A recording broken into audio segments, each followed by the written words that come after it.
Produk Domestik Bruto atau PDB pada tahun 2023 mencapai 20.892 triliun. Nilai itu merupakan jumlah dari seluruh produksi barang dan jasa akhir selama setahun. Jutaan jenis, ya, mulai dari motor, mobil, HP, produk rumahan, orang mengolah keripik, dari sisi jasa, jasa konsultasi manajemen, jasa perbankan, sampai jasa tukang cukur. Semua dihitung, secara teknis dihitung. BPS kemudian mengelompokkan jutaan macam barang dan jasa tersebut ke dalam 17 kelompok berdasarkan lapangan usaha yang menghasilkannya. Rinciannya disebut PDB menurut lapangan usaha. Nah, kita kalau dilihat dalam bentuk gambar tahun 2023 begini rinciannya. Nah, paling atas, paling besar nilainya itu adalah industri pengolahan. Nah, apa itu industri pengolahan? Ya, industri pengolahan adalah kegiatan ekonomi yang merubah suatu input menjadi produk baru. Prinsipnya adalah perubahan secara fisik dan kimiawi. Itu contoh ya. Jadi masing-masing sektor ini ada definisinya, ada cakupannya. Nah, kita bisa melihat juga salah satu yang besar adalah perdagangan. Nomor 2 ya. Tadi kalau industri pengolahan nilainya sekitar 3.900 triliun, sementara kalau perdagangan 2.700 triliun, lalu pertanian kurang lebih 2.617 triliun. Kalau dipresentasikan gambar tadi, dibuat presentasi dari 20.892 dapat persen.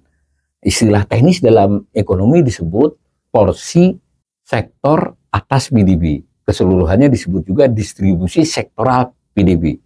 Apa maksud penggambaran itu? Jadi menggambarkan sebuah negara, dalam hal ini Indonesia, itu struktur ekonominya seperti apa. Dan bisa dibandingkan dengan negara lain. Nah, misal kalau kita bandingkan ini, kita memiliki industri pengolahan yang porsinya mencapai 18,67%. Kemudian perdagangan 12,94%. Lalu pertanian 12,53%. Dilihat seperti ini, kita ini memang ya bisa dikatakan tidak terlalu punya struktur yang khas. Disebut negara industri, ya tidak besar-besar amat, 18,67%.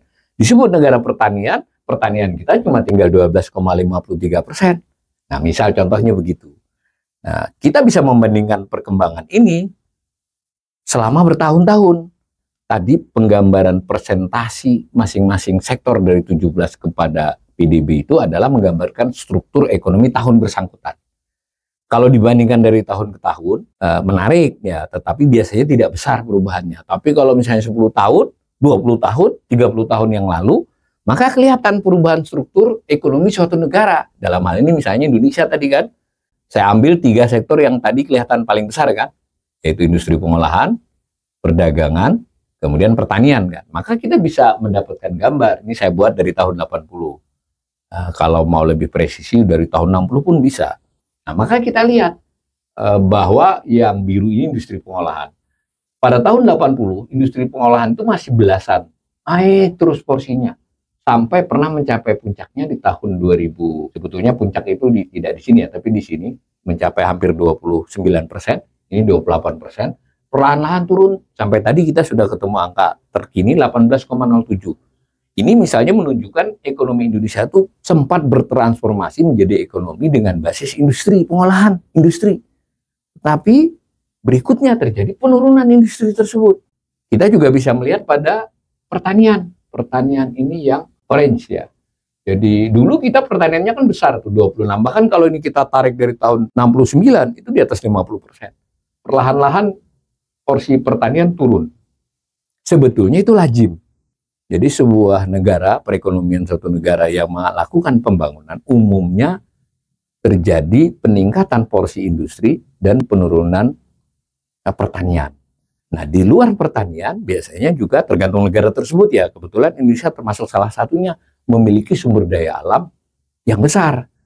Nah, sumber daya alam ini dalam hal-hal yang sifatnya analitis serupa dengan pertanian. Maksudnya bergantung pada alam kan.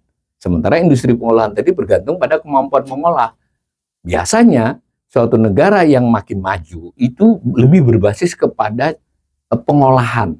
Karena pengolahan itu membuat nilai tambahnya makin besar dan bisa sustain. Sementara kalau misalnya tambang, itu kan makin habis. Pertanian secara teoritis renewable, artinya bisa sustain. Tetapi secara umum dianggap kalau mengandalkan pertanian, karena lahan itu bagaimanapun tidak bisa ditambah secara signifikan, maka bertumbuh pada pertanian juga menunjukkan suatu negara itu belum berkembang. Jadi kita ini sempat mengalami industri, lalu pertanian pelan-pelan turun, pertambangan sempat menurun, tetapi di beberapa tahun terakhir, misalnya tambang kembali naik, pertanian stagnan, industri tetap turun. Nah, ini tentu memerlukan kajian yang lebih dalam ya. Cuma kita sudah dapat nih bahwa maksud memetakan porsi sektor atas PDB itu adalah analisis semacam ini untuk mengetahui perubahan struktur ekonomi negara.